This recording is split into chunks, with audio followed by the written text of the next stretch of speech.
Hi, it's Mag, and I hope you're having a wonderful Tuesday. I meant to come get out live on Sunday, but it was Easter Sunday, so I thought it would be nice to just relax and enjoy Sunday, a quiet Sunday. We did anyway. But back on the healing garden, and I wanted to share a few things with you today. One was kind of a catch up on where we are with some of our planting projects in general, and also a message that I just received from a dear friend. She reads tarot cards, among many other things, and it was a very positive message. And I think it aligns with this week's theme, this week being Earth Week, and this Friday being Earth Day, and the theme being about investing in our planet.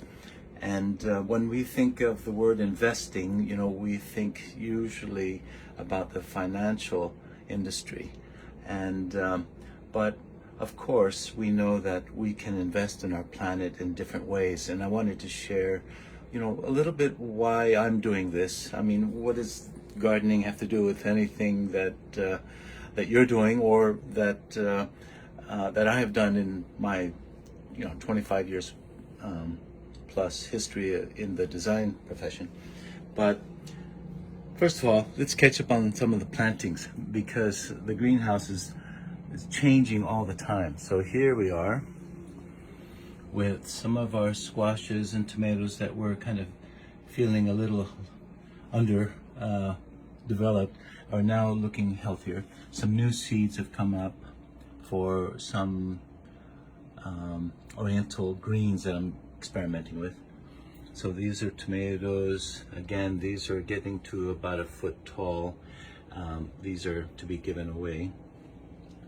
And these are a second or third planting of butternut squashes. And these will be interesting because these came out as bitter melon, and I tried that a few years back and they were very difficult to grow, but we'll see how they go. Some of these baby tomatoes that I talked about before, they are black tomatoes, I think cherry tomatoes, very interesting. And look at our basil and eggplants that will be needed to divide also. But this beautiful Thai basil, beautiful smell, Italian basil, and this was the best eggplant going so far. So that's doing well. These transplants were divided from one of those pots I just showed you. So yeah, anyway, let's go around the garden because you'll see lots of other interesting things here. These are the tomatoes again. We've been waiting to plant them out because this past week even we had another hail and snow even. So and I know in the Northeast there's still snow. But we keep moving forward with the garden, with the plans. We have to protect all of this. I cover them every night with this big plastic bag and these shelves that I put up after many years of being stored, so they come in handy. The idea is to harden these plants, to get them prepared for planting out. Here's my ashitaba, Japanese herb, and the gymnema. Now, I just read a little something about gymnema, and it's a product that's in Maggie Q's new health product. Very interesting. Again, these are more butternut squashes and zucchinis that are being hardened off. They've been outdoors here maybe 5-6 hours a day the last 3 days, so that they can get used to the temperatures here, and then they'll be planted out either Thursday or Friday, I hope. So that's the same with other beans that I've got here. Mustard greens that I bought at a nursery that'll go out on a leaf day. You can see the green onions here, and more lettuce crops, kale, arugula. So that's where those things are at. Salad crops, the salad bowl I planted a few weeks back. This is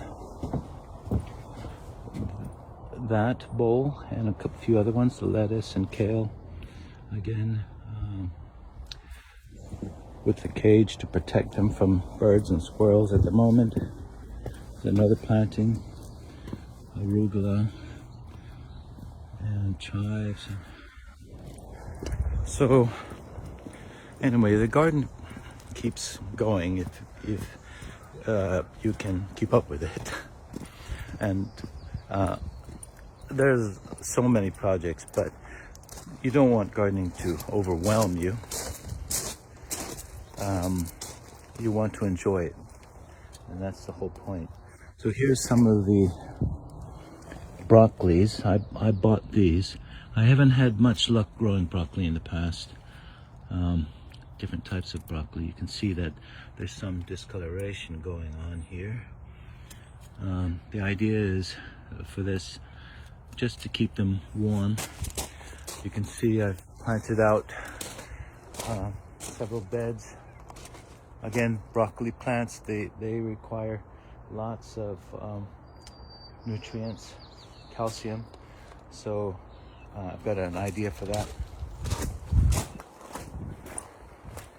Again, these other beds,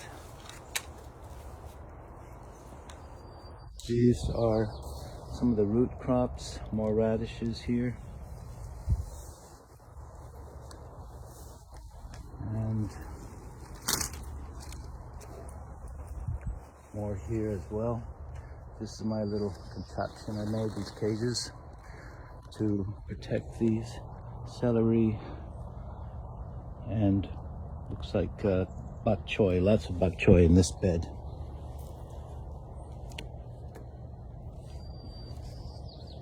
Again, the reason I'm growing all the bok choy is because I want to eat more greens, more leafy greens. It's heart health that I'm working on for myself. In this bed, the last time you saw it was full of horse manure, and you can see some of it still, but now it's all covered in a black plastic mulch, which is the projects to be done. Over here, there's lots of projects all the time, and you just make your way around between the weather and other things you've got going on. I'm very, very fortunate that I have the time, and I make the time to do this. So I thought I'd share it just because if you did have some time, maybe there are some things that we could share together. I'm really better at waiting to respond to anyone's questions or comment, rather than just blabbing on about gardening and projects. But I'm open anytime if you have a question or there's something that we could talk about. I've been an experienced gardener for 40 years, since I was young, thanks to my mother and my father. So anyway, there's more work here to prepare these beds. This one here wasn't doing as well. I mean, there's more weeds than anything, but so I'm going to probably load up more horse manure and compost here in these beds and plant more squashes, things that need trellis. That's perfect for it.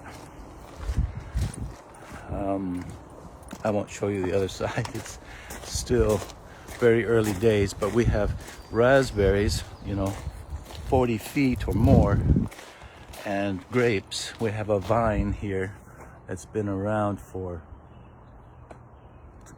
30 years maybe. So I'm really working with what we have here.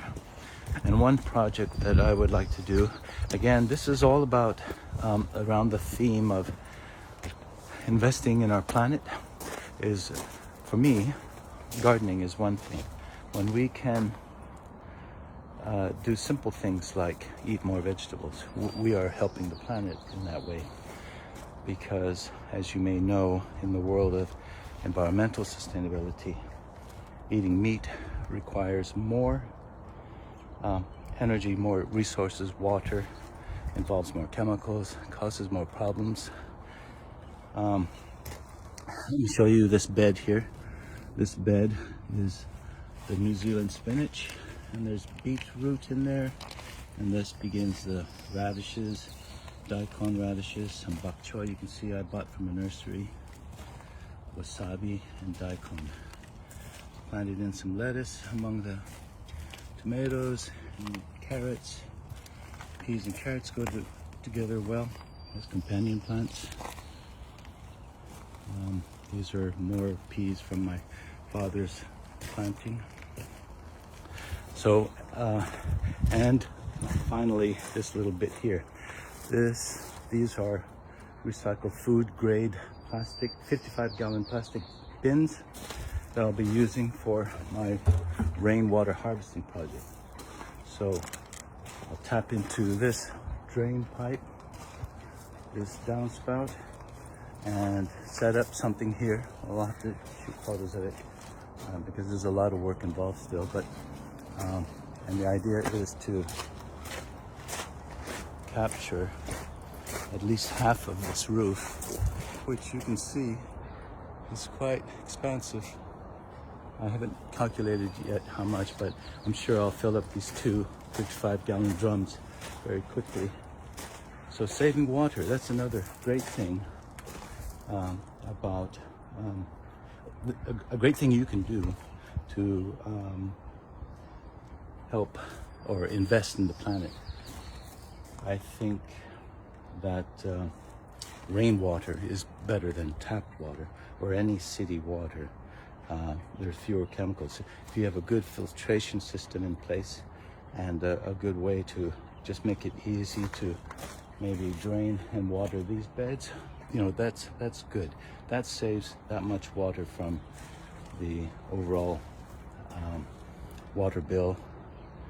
And in parts of the country where water's not a problem, really it's probably more about just tapping into some of the resources we have available to us. Water and sunshine. These are real basic elements of living a more sustainable lifestyle. So I ask you, what is one thing that you might be doing already, investing in your planet, your children and our planet, to grow food? These are blueberries, by the way. We've got loads of blueberries. Growing food is one wonderful way that you can enjoy. You can easily do, from sprouting seeds to planting out a small garden, a container garden, or as Blue has, the water garden towers also. And she asked the question, what's the easiest and most challenging? Well, sprouts are very, very easy for us. Lots of acid-loving plants like blueberries and fruit trees, you don't have to do anything. Raspberries, they just come out of the ground. You have to prune and pick. The most challenging for me has always been the brassicas, the broccoli family. I'm not sure why yet, but I'll try different things this year. I've got oyster shells that I'll crush and use as a supplement for calcium, because broccoli requires more calcium. So I'll give that a try. I'm sure it's a combination of a lot of things, and without overwhelming ourselves, I think the easiest thing for me is just to enjoy what you do and what you grow, and put that energy and love into your gardening, and that yields very good, healthy food in the form, energy in the form of food and plants and leaves. There's some wonderful things about being more plant-based. I'm learning this because I still enjoy meat, chicken at the moment, and fish more often now. So these are other things that we can do in terms of investing in our planet. You know, choose your foods that are sustainable in that way. Do they come from sustainable sources, organic, sustainable?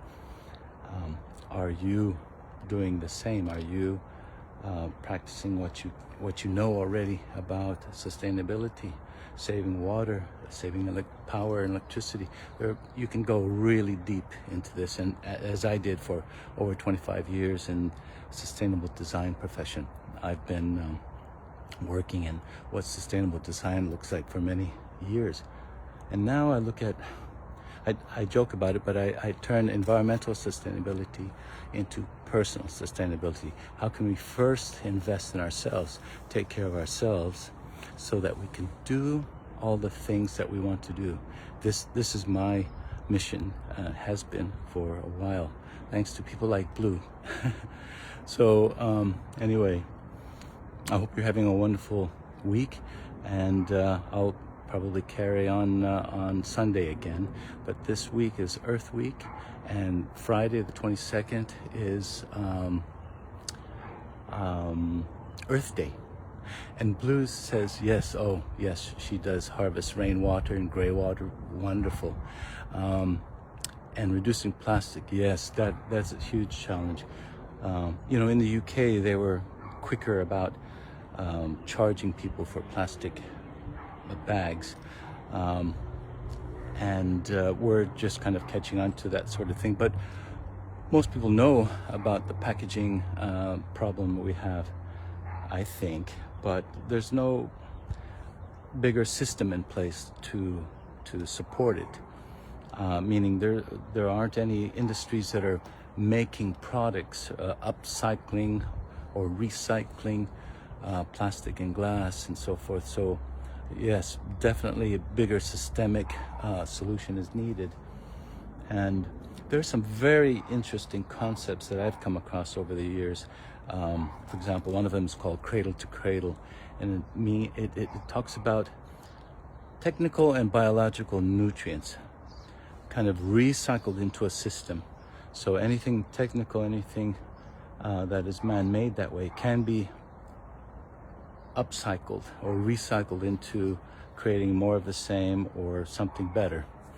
And we do this with the biological cycle. Also, we do this with composting and various ways of recycle foods and plants back into plants. But yeah, it's a huge problem, but I think we have to take very small steps. So simple things like, you know, saving rainwater or growing a little bit of food for your family, that's a wonderful first step. So if you'd love to talk more about it, I'm always open to chatting more about it. So I thank you so much, Blue, for sharing your comments and starting a dialogue, which is what we really need to do, is start talking more about you know, what a sustainable life looks like, you know, life with the earth and part of the earth. All right, enjoy your week. Bye. Cheers.